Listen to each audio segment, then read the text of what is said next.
Her voice rang through the ballroom like a whip crack. My daughter-in-law, her lipstick smeared with arrogance, her words dripping with contempt. And then my son, my only son, nodded beside her, his face blank, his voice colder than the champagne in his glass. "It's true, Mom, you're useless now." The room hushed, laughter strangled in throats. My hand tightened around the stem of my wine glass. For a moment, I almost let the anger spill. Almost.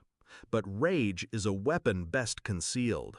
So I set the glass down gently, smiled, and said, "Then make your parents return the $2 million loan I gave them." The color drained from her face. She swayed, once, twice, then collapsed like a puppet with its strings cut. Gasps erupted, and I stood there, calm, collected, victorious. I wasn't always a tacky old woman. Once I was a widow raising a boy on my own, juggling 2 jobs, scraping every penny together to give him the life his father couldn't. I sacrificed sleep, comfort, and pride. I wore second-hand shoes so he could wear new ones. I skipped meals so he could eat well. When he introduced her to me, his golden-haired girl with a designer purse and a rehearsed smile, I swallowed my doubts. He loved her. That was enough. When her parents came to me, voices trembling, asking for help to protect their business reputation, I didn't hesitate. I handed them $2 million, my savings, my blood, my future. I thought I was securing my son's happiness. I was securing my own betrayal. It began with whispers, the way she sighed when I entered the room, the way my son's phone calls grew shorter. One night I heard them in the kitchen. "She's bitter and broke," she laughed. "She has nothing left to give," he answered. They thought I was asleep. They thought I was blind. But I saw, I heard, and I remembered. The old me would have cried, pleaded, asked why. But age teaches you that dignity is sharper than any blade. So I stayed quiet. I watched. I waited. I collected every record of that loan. Bank transfers, signed notes, emails, proof. I locked it all away where only I could reach it. And I smiled at them at family dinners. I listened to their complaints. I let them believe I was weak. Because weakness makes predators careless, and careless predators walk into traps. My retirement party was supposed to be a farewell. Instead, it became my battlefield. They chose that night to humiliate me, to strip me of worth in front of colleagues and friends.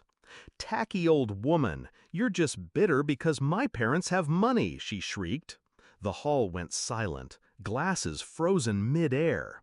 Then my son twisted the knife. "It's true, Mom, you're useless." And that's when I delivered my strike. "Then make your parents return the $2 million loan I gave them." The silence turned electric. Faces spun toward her parents. My colleague's eyes darted between me and them. Her body gave out. She fainted at the weight of my words. My son's voice cracked as he stammered, What are you talking about?" But I didn't answer him.